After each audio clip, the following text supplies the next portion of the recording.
नमस्ते, म राकेश कुमार पण्डित शङ्खरापुर बहुप्राविधिक शिक्षालयमा कार्यरत छु र म यहाँ diploma in civil engineering specialize in hydro पावरको कोअर्डिनेटर पनि छु।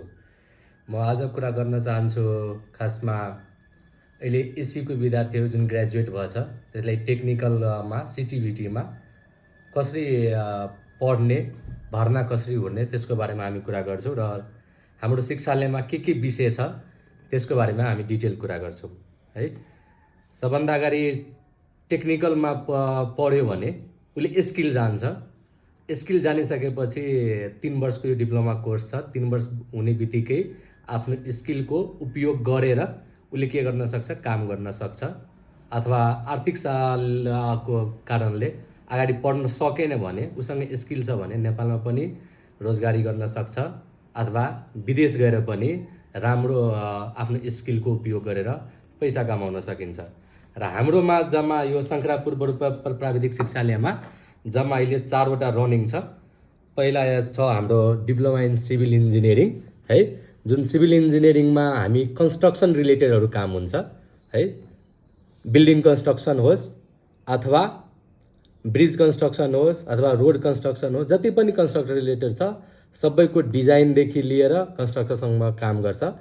यस्तै रिलेटेड छ सिभिलकै फर्ममा छ एउटा diploma in civil engineering specialized in hydro power engineering.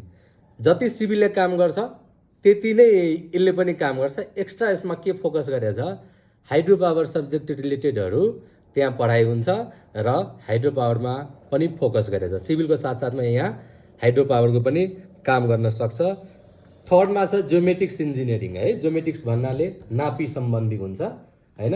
जति पनि नापी सम्बन्धी काम गर्ने हो त्यहाँ ज्योमेटिक्सले मात्रै गर्छ एज अ सरकारी रूपमा है। त्यहाँ सिभिल अथवा हाइड्रो पावर अथवा अटोले काम गर्न सक्दैन।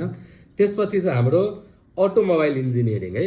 अटोमोबाइल इन्जिनियरिङ जेनरली यो मोबाइल बुझ्ने बित्तिकै धेरैले मोबाइल ठान्दो रहेछ, तर एक्चुअली यो के हो, भेहिकल्स गाडी सम्बन्धीको छ। अब गाडीको डिजाइनमा के छ, उसको मेकानिजम के छ, केही प्रब्लम भयो भने ठिक कसरी गर्ने हैन। यसमा इभी रिलेटेडसम्म पनि अहिले धेरै फोकस गरिरहेछ, त्यो सम्बन्धी छ। यसको अझै पनि केही जानकारी चाहिन्छ भने हामी लास्टमा हामी नम्बर प्रोभाइड गरेका छौँ। त्यसको नम्बरमा फोन गरेर होस् अथवा व्हाट्सएपमा मेसेज गरेर होस् अथवा हाम्रो फेसबुक पेजमा भिजिट गरेर पनि हामी जानकारी दिन सक्छौँ। हस्, धन्यवाद, थ्याङ्क यू।